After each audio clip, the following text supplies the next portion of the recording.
رابطه با سینمای آزاد و سینمای آماتور باید گفت که بهتر از یک چیز در کلمه آماتور فراموش نشود و آن یکی از معانی کلمه آماتور است.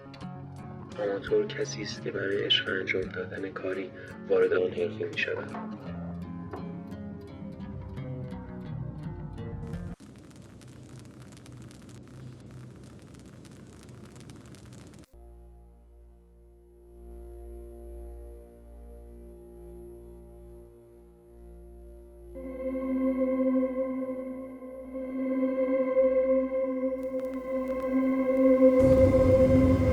مانع اصلی برای فیلمسازان آماتور حس خودکمبینی است که به خاطر تولیدات حرفه‌ای به وجود می‌آید. دسته‌بندی آماتور به خودی خود عذرخواهانه به نظر می‌رسد، اما این لغت ریشه‌اش در لاتین به معنای عاشق است، یعنی کسی که کاری را به خاطر عشق آن انجام می‌دهد تا دلایل اقتصادی، و این همان معنایی است که فیلمساز آماتور باید از کلمه آماتور برداشت کند.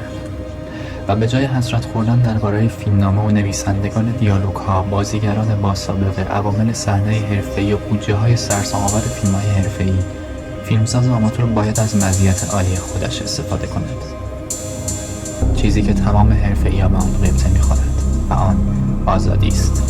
چه به معنای آزادی هنری و چه به معنای آزادی جسمانی.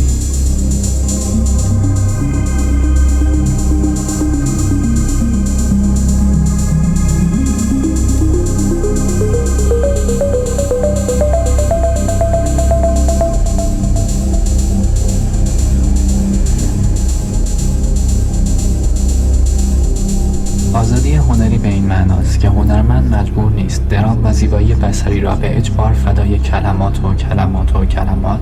فعالیت‌های بی‌امان، توضیحات پلات، نمایش دادن ستاره سینمایی یا محصولات اسپانسر کند و از تولید فیلم آماتور توقع نمی‌رود تا سود یک سرمایه‌گذاری عظیم را با 90 دقیقه جلب کردن توجه مخاطب‌های مختلف برگرداند.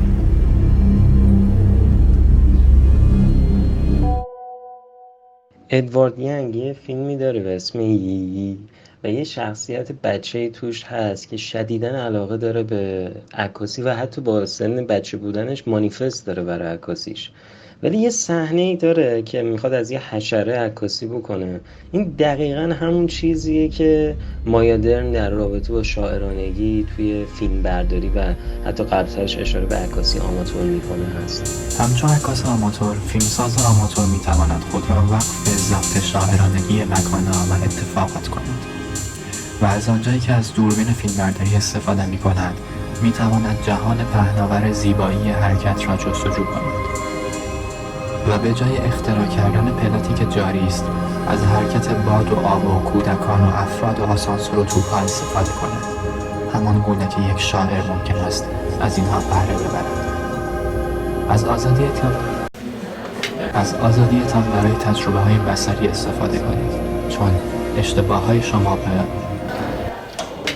از آزادیتان برای تجربه‌های بصری استفاده کنید، چون اشتباه‌هایتان باعث اخراج شما نخواهد شد. آزادی جسمانی شامل آزادی زمانی است، آزادی از ضرب العجل‌هایی که از بودجه می‌آید. مهمتر از همه، فیلمساز آماتور با تجهیزات کوچک و سبک و نامرئی‌اش و قابلیت حمل و نقلی که دارد باعث غبطه هر حرفه‌ای است که به خاطر تجهیزات بسیار سنگین، کابل‌ها و عوامل زیر فشارند.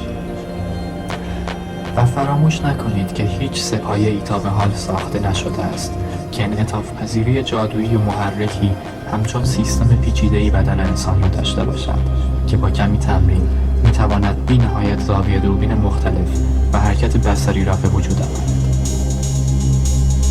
پس به خاطر داشته باشید که دوربین‌ها فیلم نمی‌سازند، بلکه فیلمسازها فیلم می‌سازند.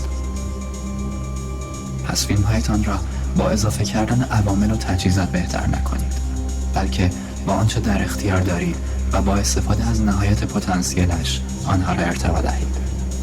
مهمترین بخش تجهیزات شما خودتان هستید، بدن محرکتان، ذهن رویا پردازتان و آزادیتان برای استفاده از هر دویشان. پس مطمئن باشید که از هر دوی آنها استفاده می‌کنید.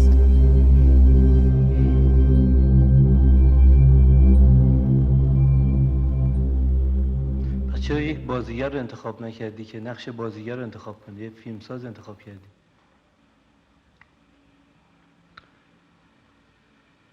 چون به اصطلاح فیلمساز رو انتخاب کردم، خود در نقش فیلمساز هم در آمدن یک بازیه.